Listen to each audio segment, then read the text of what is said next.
दोस्तों, ये कहानी पूरी तरह से काल्पनिक है और केवल मनोरंजन के लिए बनाया गया है।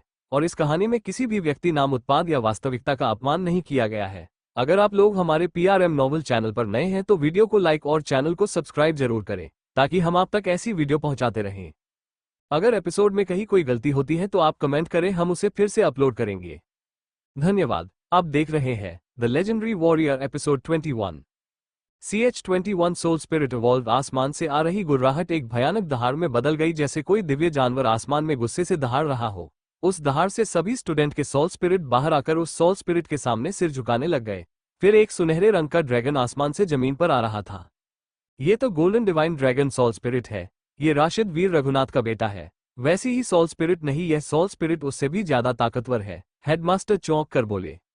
दूसरी तरफ रोशन अपने आंखों के आंसू गिरने से नहीं रोक पाया। राशिद के सोल स्पिरिट ने उसको उसके पिता की याद दिला दी। तभी वो ड्रैगन सीधा राशिद के अंदर न जाने के बजाय उसके घायल मंगेतर की तरफ जाता है। उनके मंगेतर के ऊपर चक्कर लगाता है। तभी प्रिया की सोल स्पिरिट बाहर आती है, जो 5 एलिमेंट वाले पंछी से बदलकर एक सुनहरे फीनिक्स में बदल जाती है, जिसके बाद प्रिया के सभी चोट ठीक हो जाते हैं। फिर रवीना की सोल स्पिरिट भी एक सुनहरे छिपकली में बदल जाती है। महिमा की सोल स्पिरिट भी सुनहरे तलवार में बदल जाती है। कल्याणी की सोल स्पिरिट और भी ज्यादा ठंडी आभा आसपास छोड़ रही थी। उसकी आइस एलिमेंट पहले से ज्यादा ताकतवर हो चुकी थी। फिर ड्रैगन सीधा सुचित्रा के ऊपर जाता है और सुचित्रा को अपनी चौथी सोल रिंग मिल जाती है। सुचित्रा के पास की आग एक ज्वाला में बदल जाती है। उसकी फ्लेम लाल से नारंगी रंग की हो जाती है। इसका मतलब था उसकी भी सोल स्पिरिट इवॉल्व हो चुकी थी। उसके बाद वो ड्रैगन सीधा राशिद के अंदर आ जाती है। उसके बाद उसके सभी एलिमेंट बाहर आ जाती है, लेकिन इस बार उसके पास 12 एलिमेंट थे। हर एलिमेंट के पास सुनहरी आभा थी। राशिद के शुरुआत के 8 एलिमेंट की सोल रिंग हल्के हरे से गहरे हरे रंग में बदल गई थी और साथ में सुनहरी आभा सामने नजर आती है। हेडमास्टर मन में सोच रहे थे, ये राशिद तो अपने पिता से भी ज्यादा टैलेंटेड निकला। अगर इसकी कल्टीवेशन ऐसे ही बढ़ती रही तो जल्द ही मेरे एकेडमी देश का सबसे बड़ा कंपटीशन जीत जाएगा और साथ में शायद सोल मास्टर हॉल से भी जीत जाए। नहीं, अगर कोई भी सोल मास्टर उनके मठ में नहीं जाता है तो वो उसको मार डालते हैं। तभी सामने राशिद उन बेलों को तोड़कर बाहर आता है। उसका शरीर पहले से ज्यादा मांस से भरा हुआ लग रहा था, जैसे अखाड़े से निकला हुआ बॉडी बिल्डर। राशिद का चेहरा पहले से भी ज्यादा हैंडसम लग रहा था। इतने देर में प्रिया, रवीना, महिमा और कल्याणी भी जाग उठी। उनके सभी चोट ठीक हो चुके थे। चारों अभी ग्राउंड में दोबारा जाने ही वाले थे, लेकिन रोशन ने उन्हें रोक दिया। रोशन, तुम पहले ही ग्राउंड से पहले ही बाहर हो चुके हो। अब जो करना होगा वो राशिद ही करेगा। रोशन की बात सुनकर वो चारों अपने पैर पटकने के सिवाय और कुछ नहीं कर सके, लेकिन उन्हें अपने अंदर नई ताकत महसूस हो रही थी। तब रोशन ने उन्हें बताया ये राशिद ने उन्हें ठीक करने के लिए किया था। दूसरी तरफ रोशन मन ही मन रो रहा था कि क्यों उसको यह ऊर्जा क्यों नहीं मिली। अगर उसको यह ऊर्जा मिलती तो रोशन गोल्डन डिवाइन ड्रैगन के आखिरी इवोल्यूशन ग्रेट ड्रैगन में बदल जाता। ग्रेट ड्रैगन एक गॉड लेवल सोल स्पिरिट है, जिसके बाद इंसान एक इमोर्टल तो बन ही जाता, साथ में 150 लेवल तक पहुंच जाता, जहां तक पहुंचने के लिए बहुत मेहनत करनी पड़ती है। तभी राशिद ग्राउंड पर वापस आता है। अब उसकी आभा बदल चुकी है। सुनहरी आभा उसके आसपास घूम रही थी। अब राशिद की आंखें नीली हो चुकी थी। राशिद अब किसी ड्रैगन की तरह ही बोल रहा था। राशिद, शुक्रिया तुम लोगों का, तुम्हारे चक्कर में अब मैं अपने असली सोल स्पिरिट को जगा पाया हूँ। असली बैटल अब शुरू होगा। इतना बोलकर राशिद ने अपनी वाटर एलिमेंट का इस्तेमाल किया। सोल स्पिरिट वाटर एलिमेंट सी जोन। इतना बोलते ही ग्राउंड में अचानक कहीं से पानी का एक सैलाब आ गया, जिसने पूरे बैटल ग्राउंड को पानी से भर दिया। Soul spirit water element tsunami. उसके बाद एक बड़ी सी लहर आती है और सभी टीम वॉल्व्स को उड़ा ले जाती है। अब बस ग्राउंड में सिर्फ सचिन बचा हुआ था। सचिन की ओर देखते हुए राशिद बोला, राशिद, तुम्हें बहुत विस्फोट करने का शौक है न, चलो आज तुम्हें हवा के साथ पानी के बवंडर में घुमाता हूँ। इतना बोलकर राशिद ने फिर से एक और एलिमेंट आगे बुलाया और अपनी नई मैनिपुलेशन स्किल का इस्तेमाल किया। Soul spirit water and wind element hurricane. उसके बाद ग्राउंड में एक बड़ा तूफान आता है, जो एक चक्रवात की तरह घूम रहा था और बारिश के साथ तेज तूफान चल रहा था। पूरे ग्राउंड में सभी लोग भागने लग जाते हैं। जो लोग उस ग्राउंड से दूर थे वह भी सोच रहे थे ये तूफान कैसे आ गया। अब सचिन उस तूफान के चपेट में आ जाता है और उसके अंदर चक्कर काटने लगता है। भावेश सचिन को बचाने आगे आता है, लेकिन राशिद के इस हमले के आगे उसकी सोल स्पिरिट कोई मदद नहीं कर सकती थी। सचिन, राशिद, मैं हार मानता हूं, मुझे जाने दो। इतना सुनने के बाद राशिद ने अपने दोनों एलिमेंट को वापस बुला लिया और जब तक अनाउंस नहीं तब तक खड़ा रहा। जब अनाउंस हो गया तब राशिद बेहोश हो गया। तभी रोशन ग्राउंड में भागता है और राशिद को ले जाकर अस्पताल में बेड पर लिटा देता है। दूसरी तरफ राशिद अपने सोल सी में ड्रैगन को देखता है, जो एक इंसान के रूप में आता है। वो आदमी दिखने में राशिद जैसा ही होता है। यह आदमी थे राशिद के पिता वीर रघुनाथ। वीर रघुनाथ, मैं हूँ तुम्हारा असली पिता वीर रघुनाथ। वो ड्रैगन सिर्फ एक भ्रम जाल था और मैं भी एक भ्रम ही हूँ जो तुम्हारे सोल सी में था। मेरा मतलब ये सिर्फ एक आभा थी जो तुम्हारे लेवल 30 तक पहुंचने में मदद करे। बेटा तुम मेरी चिंता मत करना, मैं अभी जिंदा हूं, अब तुम अपनी मदद खुद कर सकते हो। यह मेरे सोल स्पिरिट की आभा भी गायब हो जाएगी। इतना बोलकर वीर की आभा वही एक धूल के जैसे उड़ गई और राशिद सिर्फ अपने पिता का नाम चिल्लाता रहा। Episode 22 CH22 mysterious group in ground. Rashid को अस्पताल ले जाने के बाद दूसरा सेमीफाइनल मैच शुरू हो जाता है। टीम हॉक और टीम वेस्टा के बीच मैच होता है, उसमें टीम वेस्टा जीत जाती है। एनाउंसर, अब हमारे दोनों तरफ के फाइनलिस्ट मिल चुके हैं। क्योंकि टीम डेविल अपना मैच जीतकर चोटिल हुई थी तो यह मैच उनके ठीक हो जाने के बाद होगा। तब तक के लिए सभी स्टूडेंट अपने कल्टीवेशन पर दे। जिनके क्लास बैटल अभी तक खत्म नहीं हुए हैं तो उनके बैटल के लिए 3 दिन पहले अपना नाम देना होगा। अगर आप अपनी दूसरे साल के लिए अकेडमी जाना चाहते हैं तो ये बैटल खेलना जरूरी है।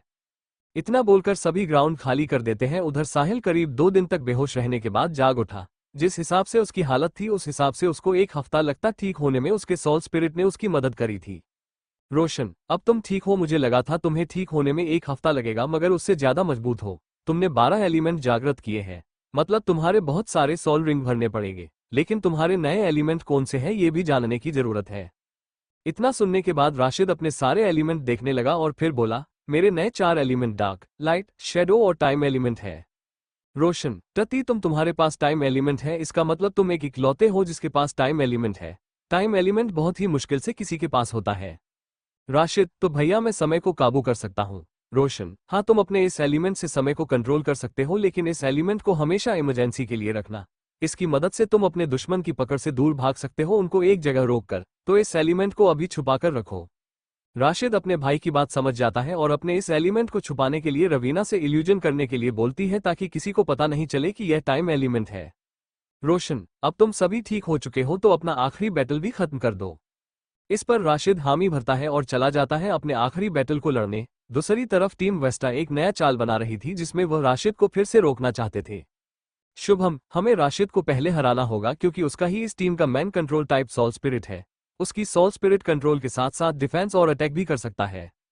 शुभम टीम वेस्टा का लीडर था और उसकी सोल स्पिरिट डिफेंस टाइप थी। अगले दिन फिर से सभी ग्राउंड में जमा होते हैं। इस बार कुछ लोग अलग दिखाई देते हैं जिसने 6 लोग अपना मुंह ढककर खड़े थे ग्राउंड के पास, जिनको देखकर एक बार को तो हेडमास्टर को शक होने लग गया।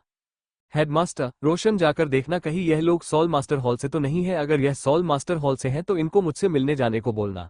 मुझे पता है ये राशिद के लिए यहाँ आए होंगे। हेडमास्टर की बात सुनकर रोशन चुपके से अपनी शेडो एलिमेंट का इस्तेमाल करते हुए उनके परछाई में छुप जाता है और उनकी बातें सुनता है। यह वीर का बेटा राशिद है, सुनने में आया है इसके पास 12 एलिमेंट है। इसको हमें किसी भी तरह से अपने सोल स्पिरिट हॉल में लाना होगा और इसको जल्द ही लेवल 80 तक ले जाना होगा। अगर यह नहीं आता अपने टोली में तो इसको हमें मारना होगा जैसे इसके पिता को मारा गया था। इतना सुनकर रोशन को गुस्सा तो बहुत आ रहा था, उसका मन तो इनको मारने का कर रहा था, लेकिन उसको अपने दादा को भी बताना था। इसके बाद बिना कोई देरी करते हुए अपने दादा के पास रोशन चला जाता है। हेडमास्टर और कोई नहीं बल्कि राशिद के दादाजी धर्मेंद्र राघुनाथ है। रोशन, दादाजी आप सही थे, ये सोल मास्टर हॉल से ही लोग हैं। धर्मेंद्र, इसका मतलब तुम दोनों पर खतरा है। अगर तुम दोनों इनके टोली में शामिल नहीं होते हो तो जैसे मेरा बेटा वीर गायब हो गया था वैसे ही तुम दोनों के साथ भी हो सकता है। रोशन, क्यों न हम ऐसा करें कि जब राशिद अपना आखिरी बैटल जीत जाए और तभी हम उन सोल बीस्ट को जो यहाँ ग्राउंड के नीचे ही है उनको छोड़कर यहाँ भगदड़ मचाकर इन लोगों को कहीं दूसरी तरफ खत्म कर दे। धर्मेंद्र, ये तरीका सही भी है, इस तरीके से यहाँ के स्टूडेंट को पता भी नहीं चलेगा और एक तीर से 2 निशाने भी लग जाएंगे। इसके लिए तुम्हें सभी टीचर को मेरे पास बुलाओ, मैं इस बारे में सभी को आगाह करता हूँ और इस योजना के हिसाब से काम करना होगा। जैसा दादा ने बताया वैसे ही रोशन ने उन टीचर को बुलाया और बीस्ट किंग को भी बुलाया क्योंकि वही मुख्य किरदार होने वाले हैं इस प्लेन का। थोड़ी देर बाद धर्मेंद्र कोई बहाना बनाकर अपने रूम में चले जाते हैं और उनके पीछे रोशन जिन टीचर को बुलाया गया था उनके साथ चला जाता है। दूसरी तरफ ग्राउंड में छोटे रैंक के टीचर अभी भी वही थे ताकि ग्राउंड में बैटल होती रहे। यहाँ तक माया को भी नहीं पता था। कुछ देर के बाद रोशन वापस आ जाता है। उधर दूसरी तरफ धर्मेंद्र अपने ऑफिस रूम में कुछ हाई लेवल के सोल मास्टर टीचर के साथ थे। धर्मेंद्र, मैंने आपको उधर कुछ नहीं बताया था क्योंकि कुछ जासूस सोल मास्टर हॉल से आए हुए हैं और उनकी नज़र मैंने दोनों पोते राशिद और रोशन पर है। विशाल, तो आप इससे क्यों डर रहे हैं? अगर वो दोनों जाना चाहते हैं तो जा सकते थे।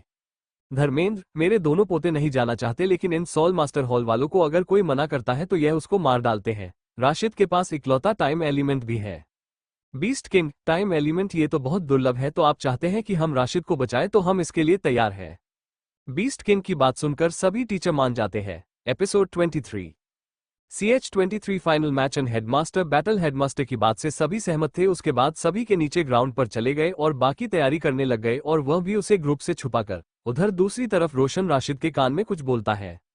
रोशन, राशिद अपने एलिमेंट 5 तक ही दिखाना और अपना टाइम एलिमेंट का इस्तेमाल, क्योंकि यहाँ हमारे पिता के दुश्मन आए हुए हैं जिनके आने के बाद से तुम्हारे पिता गायब हो गए या फिर मार दिए गए हैं। इतना सुनकर रशीद गुस्से में आग बबूला हो जाता है और रोशन ने जैसा कहा है वैसा ही किया। एनाउंसर, अब बिना कोई देरी करते हुए फर्स्ट ईयर का आखिरी बैटल शुरू करते हैं। एनाउंसर तक को पता नहीं था कि जो हाई लेवल के टीचर ने हेडमास्टर से बात करी है, अगर बात की जाए तो सॉल मास्टर हॉल ने उनको भी परेशान किया था। फिर बैटल शुरू होती है और राशिद अपने 5 एलिमेंट दिखा देता है और छठी टाइम एलिमेंट को देखकर सॉल मास्टर हॉल के जासूस चौंक गए थे। तभी उनमें से एक बोला, टाइम एलिमेंट ये तो ब्लैक हॉर्स है, इसको हमें हर हाल में अपने साथ ले जाना होगा। उसके बाद रशीद अपनी सभी सॉल रिंग दिखा देता है जो सभी गहरे हरे रंग की थी, जिसको देखकर वो 5 लोग समझ गए थे राशिद की सभी सॉल रिंग 100,000 साल से ज्यादा की है। उन सॉल रिंग की आभा भी कोई साधारण आभा नहीं थी। इतना ही नहीं, जो लड़कियां राशिद के साथ थी उनके पास भी लाल रंग के सॉल रिंग थी। उन लोगों का मन हुआ कि इन 5 को ले जाए और मास्टर से बहुत अच्छा खासा बाउंटी ले।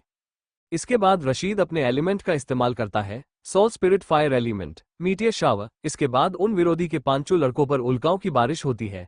इसके बाद वो 5 हार मान लेते हैं और फाइनल मैच खत्म हो जाता है। इसके बाद एनाउंसर अनाउंस करने जा ही रहा था, तभी ग्राउंड के बीच में भूकंप आने लगता है। फिर अनाउंस किया जाता है माइक पर, कृपया सभी अध्यापक और बच्चे ध्यान दें, किसी कारण से जो जानवर अकेडमी ने पाले हुए थे वो सभी काबू से बाहर हो गए हैं। कृपया जल्दी बैटलग्राउंड को खाली करें।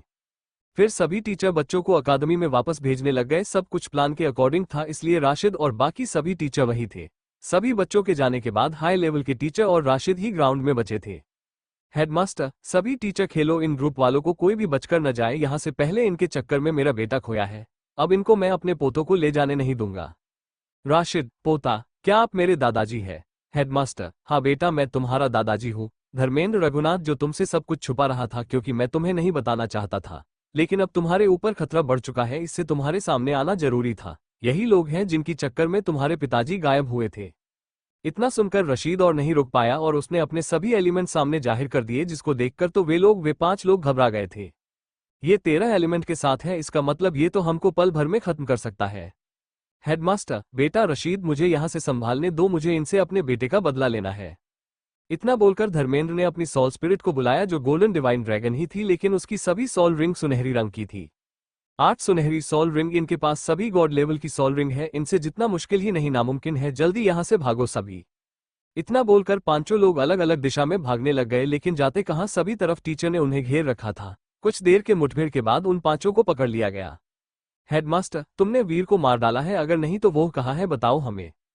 कभी उनके मुंह से आवाज नहीं निकल रही थी। तभी उनमें से एक बोला, वीर सॉल मास्टर हॉल में नहीं है, हम उसे ही ढूंढने आए थे यहाँ, लेकिन हमें पता चला कि उसका एक बेटा भी है रोशन, तो हम उसको ले जाने आए थे।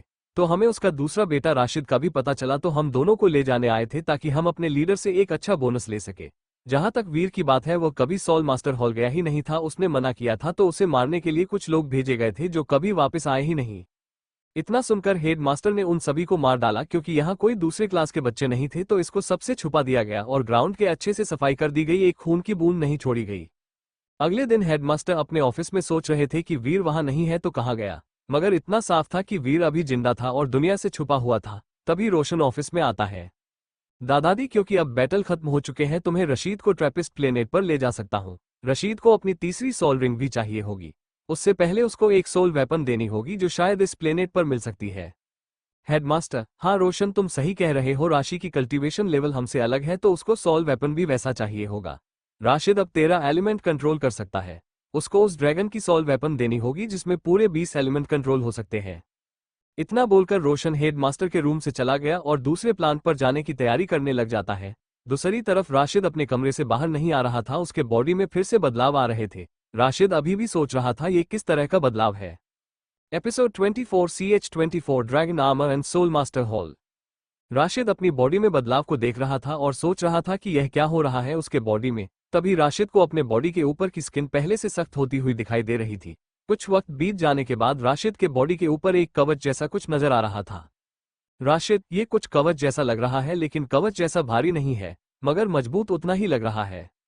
राशिद इस कवच के बारे में सोच ही रहा था, तभी रोशन उसके कमरे में आता है और अपने भाई के बॉडी के ऊपर कवच देख लेता है। कवच को देखकर रोशन खुश हो जाता है। राशिद भैया, ये कवच है क्या? लेकिन ये कवच जितना भारी नहीं है। रोशन कुछ बोलता नहीं है और सीधा अपनी कमीज खोल देता है तो उसके बॉडी के ऊपर भी एक कवच था, मगर उसका रंग लाल था, जिसको देखकर राशिद भी समझ रहा था ये कवच सिर्फ उसके परिवार के पास ही है। रोशन भाई राशिद, ये कवच ही है, लेकिन कोई साधारण कवच नहीं है। इस कवच को ड्रैगन कवच बोला जाता है, जो सिर्फ ड्रैगन सोल स्पिरिट वालों के पास ही होती है। इस दुनिया में जितने भी ड्रैगन टाइप के सोल स्पिरिट हैं उनके पास ही यह कवच होता है। ये कवच जितना हल्का होता है उतना ही मजबूत भी होता है। हालांकि इसकी क्षमता भी सामने वाले के सोल रिंग पर होती है, जितनी ताकतवर सोल रिंग होगी उतना ही मजबूत ये ड्रैगन कवच होगा। अब राशिद समझ चुका था कि क्यों उसके कवच का रंग उसके भाई से अलग था। रोशन अपने कमरे में जाने से पहले कुछ याद आने पर रुक जाता है। रोशन राशिद, जैसे तुम्हारा पहला साल एकेडमी में खत्म हो चुका है तो तुम्हें अगले साल के लिए एक नई सोल रिंग चाहिए होगी, जो तुम्हारे तीसरी सोल रिंग होगी। उम्मीद करता हूं तब तुम लेवल 35 तक पहुंच जाओगे, क्योंकि यह वाली सोल रिंग तुम्हें अब सोल बीस्ट को मारने के बाद लेनी होगी। राशिद भैया, मुझे पहले की 2 सोल रिंग हर एलिमेंट में उस फॉरेस्ट सोल स्पिरिट ने की थी। रोशन वो जंगल की स्पिरिट तुम्हें सिर्फ शुरुआत के 2 सोल रिंग दिला सकती थी, बाकी के तुम्हें खुद से लेने होंगे। क्योंकि तुमने अपनी सोल रिंग 4000 साल की प्राप्त की है, तो तुम्हें अब अपने तीसरे सोल रिंग के लिए 8000 साल के सोल बीस्ट को मारना होगा। लेकिन अगर तुम खुद को थोड़ा कमजोर रखना चाहते हो तो तुम इससे कम उम्र की सोल रिंग भी ले सकते हो, जिससे तुम्हारे ताकत पर कुछ असर पड़ेगा। राशिद अगर मैं कोई कम उम्र की सोल रिंग लेता हूं तो? रोशन इससे तुम्हें कोई ज्यादा फर्क नहीं पड़ेगा। अगर तुम और भी ज्यादा बड़ी सोल रिंग अवशोषित करते हो तो तुम्हारे अंदर ताकत भी ज्यादा होगी। तुम्हारे पास मौका रहेगा। अगर तुम अपनी पहली सोल रिंग से अगली सोल रिंग उम्र में बड़ी लेते हो तो ये तुम्हें मौका देता है इम्मोर्टल बनने के रास्ते में। राशिद अपने भाई की बात समझ जाता है और फिर से मेडिटेशन में चला जाता है। रोशन राशिद, हम कल ट्रैपिस्ट प्लेनेट पर जाएंगे, तो तुम आज अपना सामान समेट लेना। तुम्हारी माँ भी हमारे साथ जाएंगी। राशिद वैसा ही करता है जैसा रोशन ने बताया था। यहाँ राशिद अपने ट्रैपिस्ट प्लेनेट पर जाने की तैयारी करता है। उधर दूसरी तरफ जो लोग राशिद को पकड़ने आए थे उनमें से एक आदमी एकेडमी से बाहर था। जब उसको पता चला क्या हुआ था तो वो सीधा सोल मास्टर हॉल चला गया। जो लोग सोल मास्टर हॉल से अकादमी में आए थे उनमें से एक आदमी बाहर ही था। उसने सारी जानकारी लेने के बाद सीधा सोल मास्टर हॉल के लिए निकल गया। सोल मास्टर हॉल रघुनाथ अकादमी के शहर से दूर था। सोल मास्टर हॉल एक अलग ही राज्य था, जो एक अलग देश बन जाता है। सोल मास्टर हॉल एक बहुत बड़ी सी बिल्डिंग थी, यानी कि रघुनाथ अकादमी से भी बहुत बड़ी थी। सोल मास्टर हॉल पहुंचने के बाद वो सीधा उनके लीडर के पास गया। उधर उनके सामने एक औरत बैठी हुई थी जो उम्र में ज्यादा थी लेकिन बहुत खूबसूरत थी। एक अप्सरा जैसी खूबसूरत थी वह औरत। तभी वह औरत बोली, मैंने तुम्हें वीर के बेटे के बारे में पता लगाने के लिए भेजा, क्या पता चला तुम्हें? उस आदमी ने बोला, जी मिस, मुझे वहां पता चला कि वीर के 2 बेटे हैं, लेकिन छोटा वाला बेटा बड़े से ज्यादा प्रतिभाशाली है। तो तुम उसको अपने कबीले में शामिल कर पाए। मुझे कोई गलती नहीं मिलनी चाहिए। उस महिला ने बोला, माफ कीजिए, हम सभी गए थे लेकिन उस एकेडमी के हेडमास्टर ने हमारे सभी लोगों को मार डाला है। मैं उन लोगों से दूर अकादमी के बाहर था, इसलिए मैं बचकर आ गया था। आदमी डर कर बोल रहा था। ये पहली बार है जो किसी ने मेरे सोल मास्टर हॉल को मना किया है, लेकिन अभी हम इंतजार कर सकते हैं क्योंकि वो लड़का जो हमें चाहिए शायद लेवल 30 में अभी पहुंचा होगा। हमारे पास अभी भी मौका है उसको अपने कबीले में शामिल करने का, तो अभी इंतजार करो। उस लड़के का नाम क्या है जो तुम्हें ज्यादा प्रतिभाशाली लगा? उस औरत ने पूछा। वो आदमी बोला, जी मिस, उसका नाम राशिद है। फिर वो औरत बोली, मैं सोल मास्टर हॉल की लीडर वर्षा अगले 2 साल के बाद राशिद को अपने सोल मास्टर हॉल में देखना चाहती हूँ। अगर वो तब आने से मना कर देता है तो उसको मार डालना। वो आदमी उसकी बात सुनकर डर गया और उधर से चला गया। वो कुछ बोलने की हिम्मत में नहीं था। उसे आदमी के जाने के बाद वर्षा अपने कुछ लोगों को बुलाती है। वर्षा, मैं चाहती हूँ तुम ये जो लड़का राशिद है इस पर नजर रखो। यह उसी वीर रघुनाथ का बेटा है। तो मतलब उसका कोई बेटा भी है? उसके पिता ने अपने सोल मास्टर हॉल में आने से मना किया थी, क्या यह आएगा? यह आदमी था Rudranath. Episode 25 CH25 3 golden soul rings and freedom soul master hall. Rudranath के मन में कुछ और चल रहा था। उसको लग रहा था ये रघुनाथ का परिवार कभी भी उनके सोल मास्टर हॉल में नहीं आए हैं, तो अभी क्यों लड़के के पीछे पड़े हुए हैं? रुद्रनाथ, हॉल मास्टर, आपको लगता है कि यह राशिद अपने इस देश में आना चाहेगा? मुझे तो नहीं लगता यह आएगा। वर्षा, तो हमारा सोल मास्टर हॉल भी एक बार में नहीं बना है। हमें इंतजार करना होगा और फिर अपने काम को अंजाम देना होगा। मुझे अभी पता चला है कि राशिद अपने तीसरी सोल रिंग के लिए ट्रैपिस्ट प्लेनेट पर जा रहा है। रुद्रनाथ, ट्रैपिस्ट प्लेनेट तो 7 प्लेनेट का इलाका है और उसमें एक प्लेनेट ऐसा है जहां सिर्फ ड्रैगन टाइप सोल बीस्ट रहते हैं, जिनके सोल रिंग की उम्र कम से कम 1000 साल की है।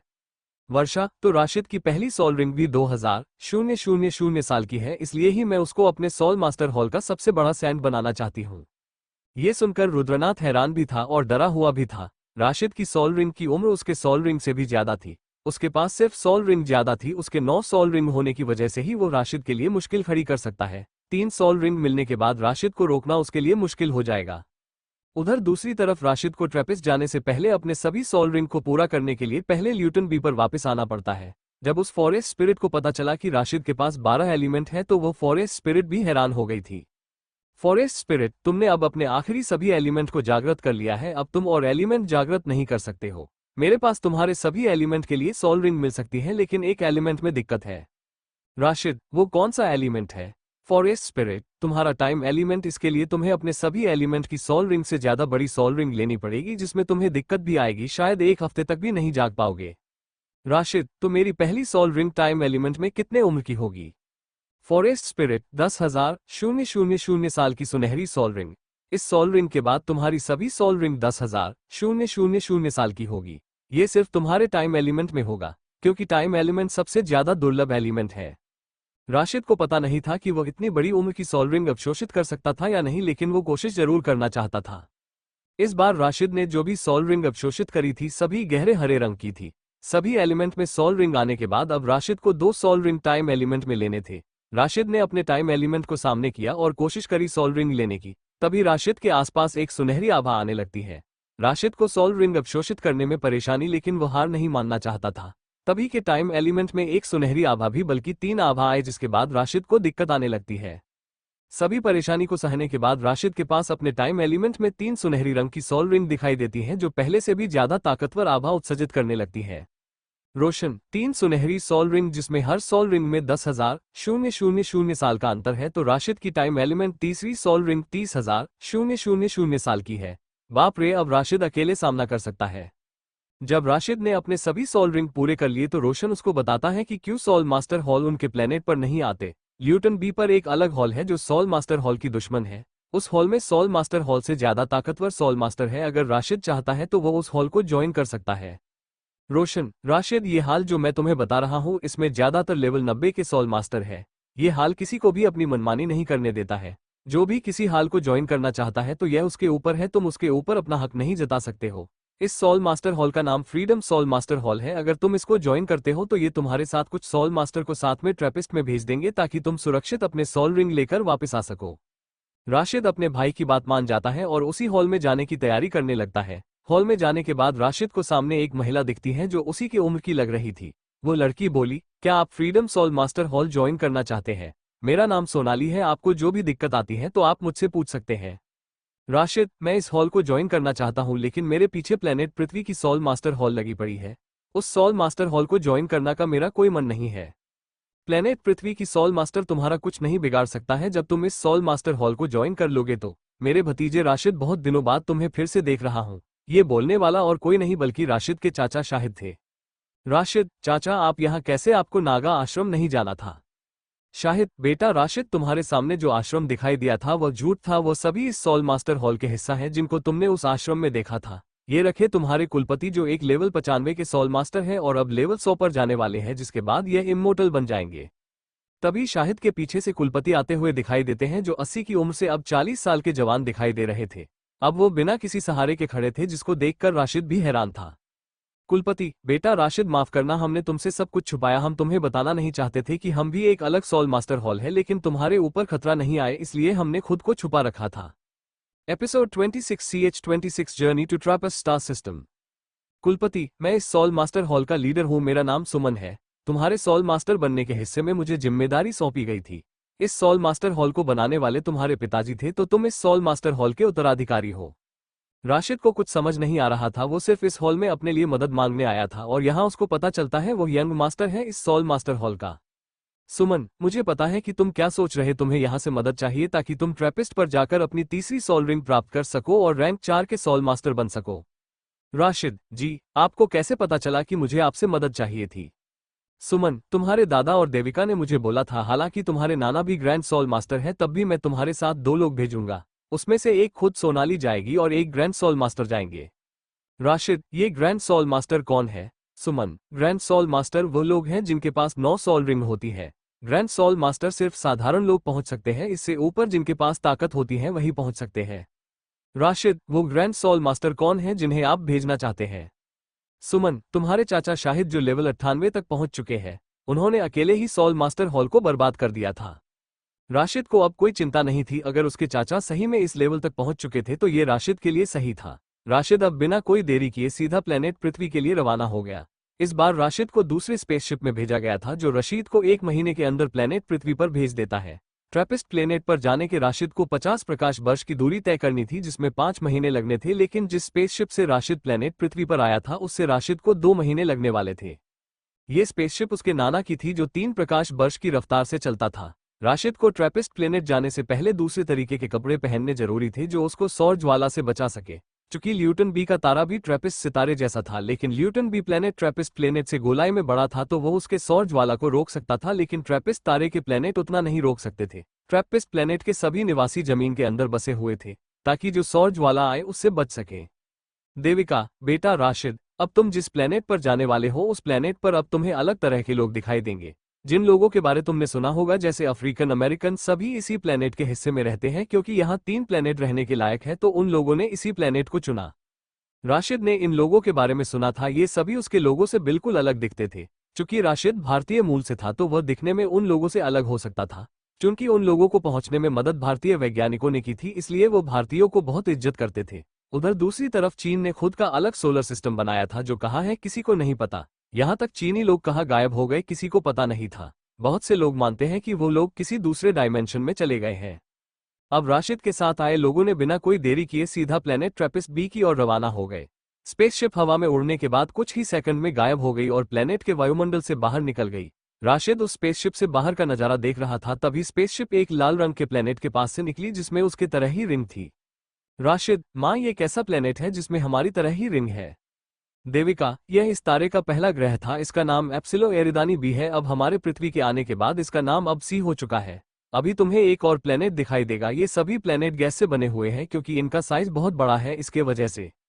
तभी उनके सामने एक चट्टानों का समूह आते हुए दिखाई दिया और उसमें से संभलकर बाहर आते हुए उन्हें एक और प्लेनेट दिखाई दिया जो साइज में और बड़ा लग रहा था। उधर से निकलने के बाद अब पूरे अंतरिक्ष में अंधेरा दिखाई दे रहा था।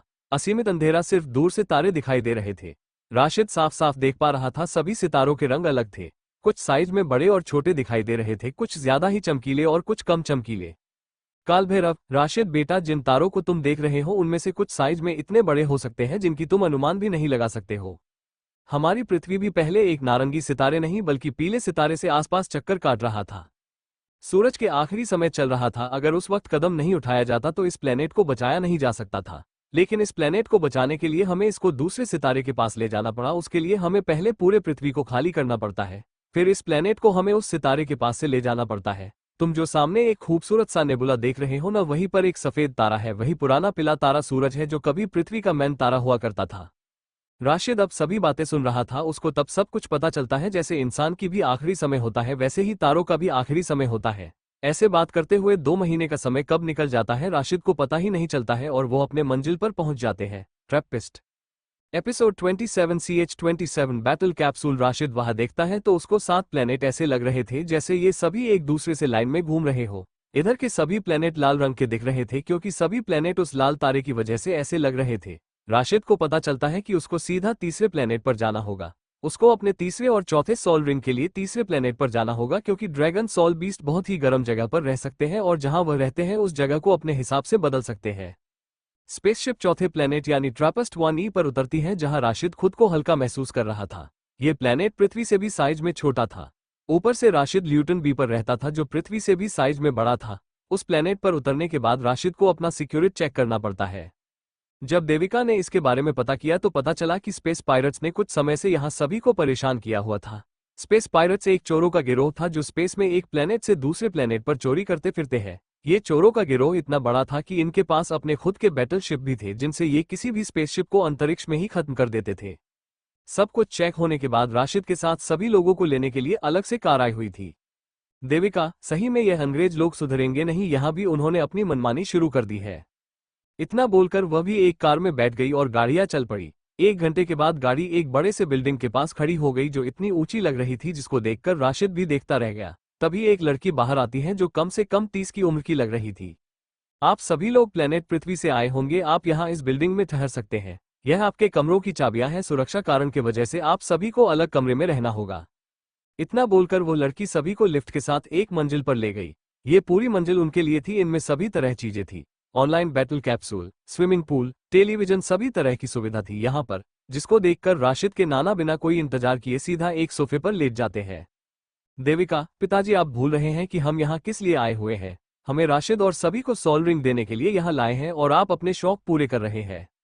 इतना बोलकर देविका ने सीधा एक आग का गोला भैरव के दाढ़ी मूंछों पर फेंक दिया, जिसको बुझाकर वो देविका को डर से देख रहे थे। वहीं दूसरी तरफ राशिद बिना कोई देरी किए सीधा उस कैप्सूल पर चला गया। सब कुछ समझ जाने के बाद उसने वो कैप्सूल के अंदर चला गया और बैटल शुरू होने का इंतजार करता रहा।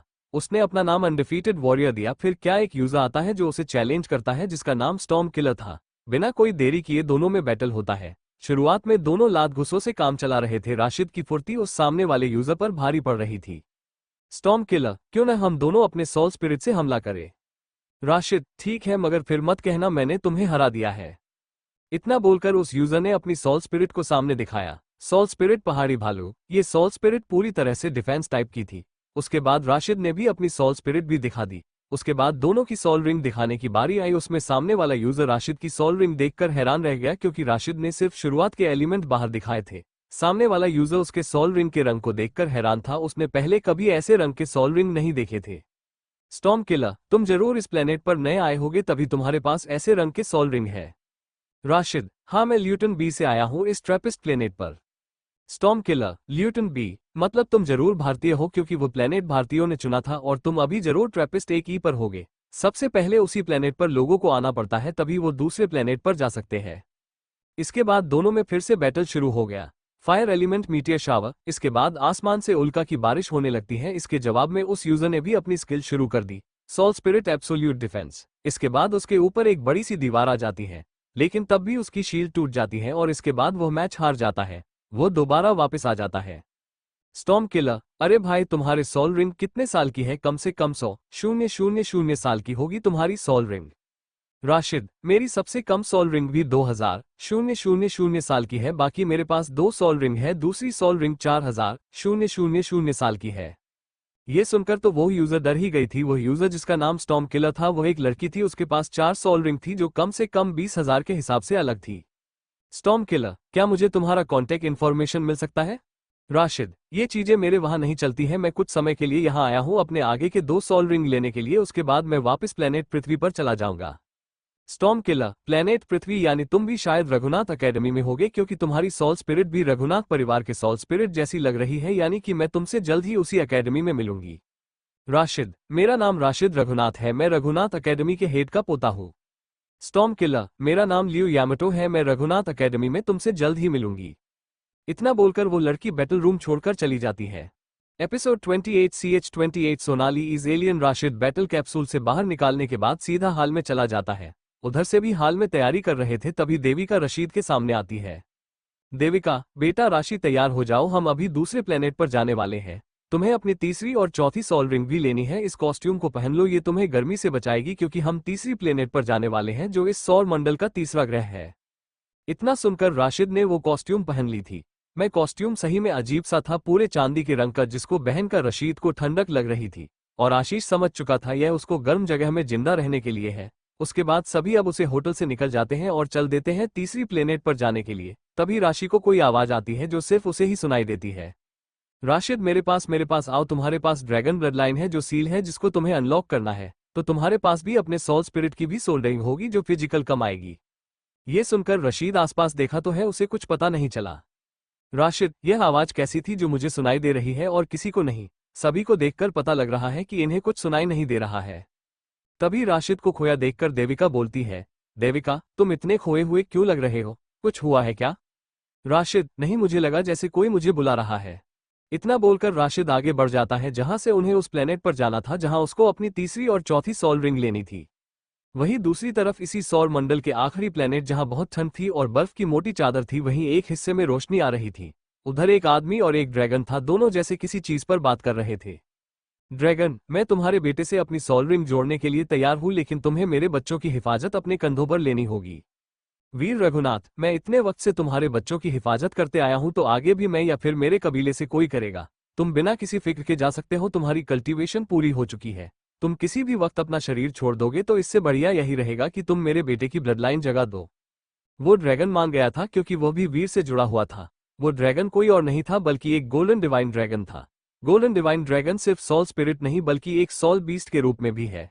सॉल बीस्ट के रूप में वो एक समय के बाद किसी अपने ब्लड लाइन से जुड़े हुए बंदे से जुड़ना पड़ता है, नहीं तो उनकी सॉल रिंग बर्बाद हो जाती है। ड्रैगन, मुझे लगता है कि तुम्हें वहां उस प्लेनेट पर जाना चाहिए क्योंकि उन लोगों को शक हो जाएगा कहीं यह कोई सॉल बीस्ट तो नहीं है, क्योंकि इन्होंने पहले कभी ऐसी सॉल स्पिरिट नहीं देखी होगी। तुम्हारे बेटे को कोई दिक्कत ना आए इसका तुम्हें ध्यान रखना होगा। मैं अभी 1 महीना और जिंदा रह सकता हूँ राशिद को मुझे अपने सॉल स्पिरिट में जोड़ने के लिए 4 सॉल रिंग अपने हर एलिमेंट में चाहिए होगा। उस ड्रैगन की बात सुनकर वीर रघुनाथ समझ जाता है और हाँ में सिर हिलाता है। उस प्लेनेट से निकलकर वीर सीधा चौथे प्लेनेट पर पहुंच जाता है। दूसरी तरफ राशिद को तीसरे प्लेनेट पर जाने से पहले अपने लेवल और सॉल रिंग उसके साथ सॉल स्पिरिट भी दिखानी होगी। अगर राशिद उस प्लेनेट में जाने के योग्य था तो उसको रोका नहीं जाएगा। देविका ने राशिद को आखिर में जाने को सबसे पहले उसके सभी मंगेतर और सोनाली को जाने को कहा। जब सोनाली की बारी आई तो उसके ऊपर उन लोगों को शक हुआ था। तुम अपने असली रूप में सामने आओ, हम तुम्हें कुछ भी नहीं करेंगे, सिक्योरिटी ने बोला। तभी सोनाली अपने असली रूप में नीली रंग की त्वचा और हरे रंग की आंखें, लंबाई करीब 6 फुट से भी ज्यादा। सोनाली एक एलियन थी, यानी कि उन एलियन के प्रजाति से जिसने इंसानों को दूसरे प्लेनेट पर बसने के तरीका सिखाया था। जब सोनाली का असली रूप सबके सामने आया तो वो सभी लोग झुक जाते हैं और उसको सैल्यूट करते हैं। यह उस एलियन कबीले की आखिरी व्यक्ति है तो उसको सम्मान मिलना जरूरी था। इसके बाद उन्होंने सोनाली का रास्ता नहीं रोका। सोनाली भी स्पेसशिप में चली गई। अब बारी राशिद की थी। तुम अपने सॉल स्पिरिट के साथ अपने सभी एलिमेंट सामने रखना। हमें इस बात का ध्यान रखना होता है कि कोई ऐसा व्यक्ति उस प्लेनेट पर न जाए जो उधर जिंदा वापस नहीं आ सकता है। इतना सुनकर राशिद ने भी ज्यादा कुछ नहीं बोला और सामने अपने सभी सॉल स्पिरिट के एलिमेंट दिखा दिए। जब राशिद ने अपने सभी एलिमेंट सामने रखे तो उधर सभी लोगों का मुंह खुला का खुला रह गया। राशिद के एलिमेंट कोई दिक्कत नहीं थी, लेकिन उसके जो सॉल रिंग थे उसको देखकर वह लोग डर भी रहे थे। शुरुआती सॉल रिंग जो किसी सॉल मास्टर की आखिरी 10वीं रिंग होती है वो उसके पास थी। साथ में एक एलिमेंट में 3 सुनहरी रंग की सॉल रिंग थी। सिक्योरिटी, तुम्हारा यह एलिमेंट कौन सा है जिसमें सुनहरी सॉल रिंग है? राशिद, मेरी यह सॉल रिंग कौन सा एलिमेंट है यह मैं आपको नहीं बता सकता, लेकिन मैं इतना बोल सकता हूं कि यह एलिमेंट सबसे दुर्लभ एलिमेंट है जो आपने शायद ही देखा होगा। वहां के सभी लोग समझ जाते हैं कि रशीद क्यों नहीं दिखाना चाहता था। यह जरूर एक इकलौता एलिमेंट ही होगा। इसके बाद उन्होंने राशिद को अपनी सॉल स्पिरिट दिखाने को कहा। इसके बाद राशिद अपनी सॉल स्पिरिट को बुलाने जाता है। फिर तभी एक दहाड़ की आवाज आती है और एक ड्रैगन राशिद के पीछे आ जाता है।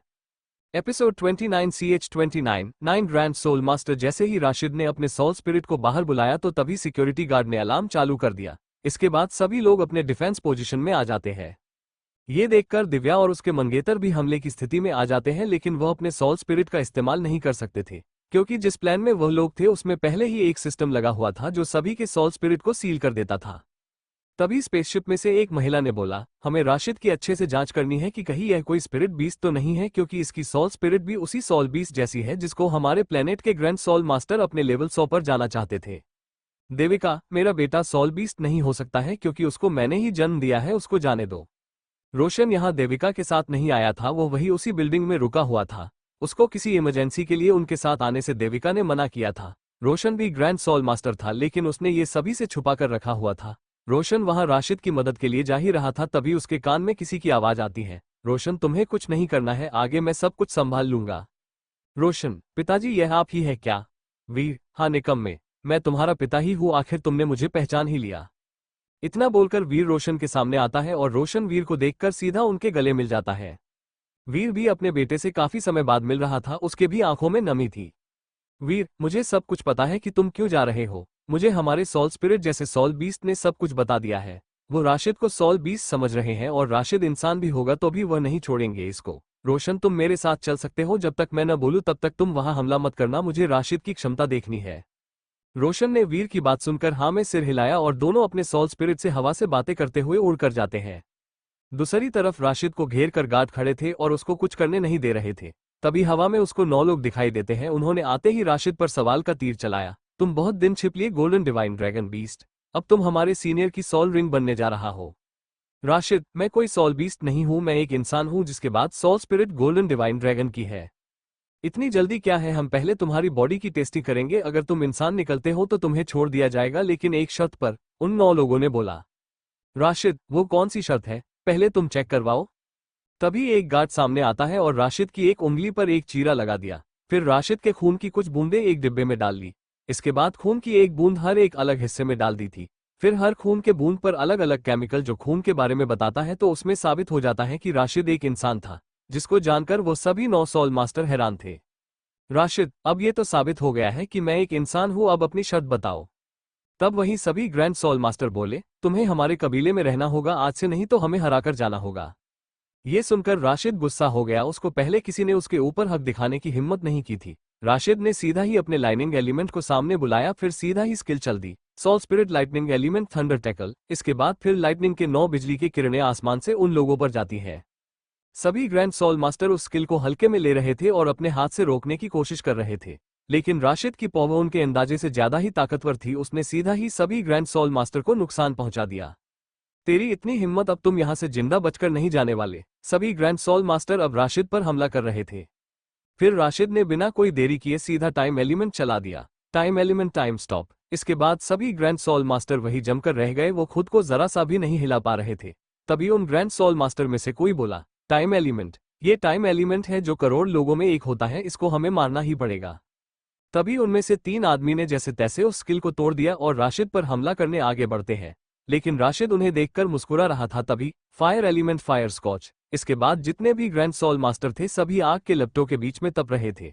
ये फायर एलिमेंट की इंटरमीडिएट लेवल की स्किल थी फायर स्कॉच। जब आग छट जाती है तो सभी लोग आग से जल चुके थे, उनके बाल और कपड़े आगे में झुलस चुके थे। इसके बाद सभी ग्रैंड सॉल मास्टर अब गुस्से में पागल हो जाते हैं और अपने सबसे ताकतवर सॉल स्किल का इस्तेमाल किया। इस बार राशिद खुद को नहीं बचा पाया। वो सभी रैंक 9 के सॉल मास्टर थे, वहीं राशिद रैंक 3 सॉल मास्टर था। लेवल के फर्क के चक्कर में राशिद इस बार कुछ नहीं कर पा रहा था। सभी ग्रैंड सॉल मास्टर राशिद को मारने के लिए आगे बढ़ ही रहे थे, तभी कहीं से एक ड्रैगन उड़ता हुआ आया और सभी ग्रैंड सॉल मास्टर को पीछे हटने पर मजबूर कर देता है। तभी जिस तरफ से वो ड्रैगन आया था वहां लोग खड़े थे। वीर, मेरे बेटे को चोटिल करने की तुम्हारी हिम्मत कैसे हुई? आज तुम लोगों में कोई सही सलामत नहीं जाएगा। Episode 30 CH30 dragon blood line. फिर वीर रघुनाथ हवा में ही खुद को दिखाता है, लंबे काले बाल जिनमें सफेदी दिखाई देने लगती है, साथ में घनी मूछें और दाढ़ी भी थी। इसके बाद भी दिखने में राशिद से भी ज्यादा अच्छे थे। राशिद, पिताजी क्या यह आप है? वीर, हाँ बेटा, मैं तुम्हारा पिता हूँ, वीर रघुनाथ, जिसने तुम्हें बचपन में अकेला छोड़ दिया था। तब मेरी मजबूरी थी, लेकिन अब तुम्हें अपने पहचान को छुपाने की जरूरत नहीं है। तुम अपने 12 एलिमेंट को बाहर निकाल सकते हो। उसके 12 एलिमेंट की बात रोशन ने बताई थी, जिसको सुनकर वीर भी हैरान रह गए थे। राशिद का टैलेंट सही में उनसे अच्छा था। अगर आज वो सही वक्त पर नहीं आए होते तो राशिद आज मारा जाता। फिर उसके बाद उनकी सॉल रिंग दिखाई देने लगती है। पहली सॉल रिंग गोल्डन रंग की, दूसरी सॉल रिंग गोल्डन रंग की, तीसरी सॉल रिंग गोल्डन, ऐसे करते हुए सभी 9 सॉल रिंग गोल्डन रंग की होती है। ग्रैंड सॉल मास्टर और सभी सॉल रिंग सुनहरी रंग की है। तभी उनमें से एक बोला, लेकिन वीर उतने में नहीं रुके। उन्होंने फिर अपनी 10वीं सॉल रिंग बाहर बुलाई, फिर 11वीं सॉल रिंग और फिर 12वीं सॉल रिंग। 12 सॉल रिंग के आने के बाद उधर एक अलग ही तरह का दबाव हो जाता है। इन सॉल रिंग से राशिद भी दबाव महसूस कर पाता है। तभी वीर राशिद से बोलते हैं, वीर राशिद, तुमने अपने एलिमेंट जरूर जगा लिए होंगे, लेकिन अपने ब्लड लाइन को अभी तक नहीं जगाया होगा। मैं तुम्हें एक नमूना दिखाता हूँ ड्रैगन ब्लड लाइन के सॉल रिंग का, जो तुमने अभी देखी है। वीर अपने ब्लड लाइन की स्किल इस्तेमाल करते हैं। Dragon bloodline first skill, dragon claw. इसके बाद एक बड़ा सा पंजा सामने उन 9 ग्रैंड सॉल मास्टर के ऊपर आ जाता है, जिससे वह भी हार नहीं मानते और अपने भी स्किल इस्तेमाल करते हैं। Black hound form, wolf howl, black turtle shell defence, eagle strike. सभी लोग पूरी कोशिश कर रहे थे, लेकिन वह वीर की ताकत का सामना नहीं कर पा रहे थे। उधर वीर ने भी अपनी पहली स्किल ही चली थी, जिसके बाद भी वह वीर का सामना नहीं कर पा रहे थे। काफी कोशिश के बाद वह सभी ग्रैंड सॉल मास्टर पीछे की तरफ फिसल जाते हैं और वह सभी खून की उल्टियां करने लग जाते हैं। यह उन लोगों की खुशकिस्मती थी जो वीर का मन उन्हें मारने का नहीं था। इसके बाद उन ग्रैंड सॉल मास्टर ने बिना कोई देरी किए वहां से भागने लगे। पीछे रह गए गार्ड और वह स्पेसशिप। इसके बाद वीर नीचे राशिद के पास आते हैं और उसको एक बोतल देते हैं जो किसी तरह के फल की छाल से बना होता है। वीर, राशिद, इसको पिलो, इसके पीने के बाद तुम्हारे सभी चोट ठीक हो जाएंगे, तुम्हें ताकत भी मिलेगी और तुम्हारी सारी थकान भी दूर हो जाएगी। राशिद बिना कोई देरी किए उस बोतल में जो कुछ भी था उसको गटक लेता है। तभी उसको अपने बॉडी में कुछ बदलाव दिखता है। उसके घाव ठीक होने लगते हैं। उसके शरीर में वह रहा खून उसके मुंह से बाहर निकल जाता है, जिससे लग रहा था कि वो खून की नदी बहा रहा हो। इसके साथ साथ राशिद के बॉडी में नया खून बह रहा था, पहले से ज्यादा शुद्ध और ताकतवर। इसके बाद राशिद को अपने अंदर गजब की ताकत महसूस हो रही थी। राशिद, पिताजी, यह चीज क्या थी? इसके पीने से मेरे बॉडी के अंदर बड़ा बदलाव आ चुका है। मुझे ऐसा लग रहा है जैसे मुझे थकान नहीं हो सकती है। वीर, ये गोल्डन डिवाइन ड्रैगन बीस्ट का खून है जो हमारे ब्लड लाइन से मेल खाता है। इसका इस्तेमाल सिर्फ ड्रैगन ब्लड लाइन वाले कर सकते हैं। अगर कोई दूसरा इसका इस्तेमाल करता है तो उसकी मौत निश्चित है। अब राशिद को पूरा माजरा समझ आया कि क्यों ये लोग उसको पकड़ना चाहते थे। अगर उन लोगों को उसका खून मिल जाता तो वो इसका गलत इस्तेमाल कर सकते थे। वीर, राशिद जल्दी से स्पेसशिप में बैठ जाओ, बाकी की बातें मैं तुमसे स्पेसशिप के अंदर ही करूंगा। तुम्हें बहुत देरी हो चुकी है अपने सोल रिंग के लिए। इतना सुनकर राशिद बिना कोई देरी किए सीधा स्पेसशिप में चला जाता है। उधर उसके पिता उसको बताते हैं कि उसको अपनी ड्रैगन ब्लडलाइन रैंक 4 के सोल मास्टर बनने के बाद ही एक्टिव कर सकता था। वीर ने राशिद को यह भी बताया कि उसको ड्रैगन ब्लडलाइन एक्टिव करने के बाद सोल वेपन की जरूरत पड़ सकती है, लेकिन उसका ड्रैगन आर्मर धीरे धीरे उसके पूरे बॉडी पर आ सकता है। उसका ड्रैगन आर्मर धीरे धीरे उसके पूरे बॉडी पर आ जाएगा। करीब आधे घंटे के बाद वो सभी ट्रेपिस्ट सी पर पहुंच जाते हैं। प्लेनेट पर उतरने से पहले जो सूट उन्होंने तीसरे प्लेनेट से लिया था उसको इस प्लेनेट पर उतरने से पहले पहनना पड़ेगा। वीर के पास कोई सूट नहीं था, लेकिन उन्होंने इसके लिए मना कर दिया था। वीर बोलता है कि वो इमोर्टल के लेवल को पार कर चुका है तो उसको यहाँ कोई परेशानी नहीं होगी। स्पेसशिप प्लेनेट के करीब बहुत ऊंचाई पर रुकता है जहां एक स्पेस स्टेशन रहता है। उधर वो सभी स्पेसशिप से बाहर आ जाते हैं। प्लेनेट पर हालत थोड़ी अजीब सी थी। प्लेनेट पर एक तरफ सिर्फ आग, वहीं दूसरी तरफ बर्फ, पेड़, बिजली आदि हो रहे थे। वीर, इस प्लेनेट पर काफी ऊंचे लेवल के सोल बीस्ट रहते हैं जिनकी सोल रिंग सिर्फ जो लोग ग्रैंड सोल मास्टर से ऊपर जाना चाहते हैं वही लोग यहीं से अपनी 10वीं सोल रिंग लेकर जाते थे। अब राशिद अपने पिता के साथ चला जाता है। उधर उसकी सभी मंगेतर राशिद के करीब आना चाहती थी। वही सोनाली के दिल में भी एक सॉफ्ट कॉर्नर बन रहा था। वह भी राशिद को पसंद करने लग गई थी और जल्द ही हरम में आने वाली थी। राशिद और वीर बातें करते हुए प्लेनेट पर घूम ही रहे थे, तभी उन लोगों को दो जानवरों के लड़ने की आवाज सुनाई देती है। राशिद और वीर दोनों पास के चट्टान के पीछे छिप जाते हैं। अब क्या होगा आगे जानने के लिए आपको सुनना होगा द लेजेंडरी वॉरियर सिर्फ हमारे YouTube चैनल पर।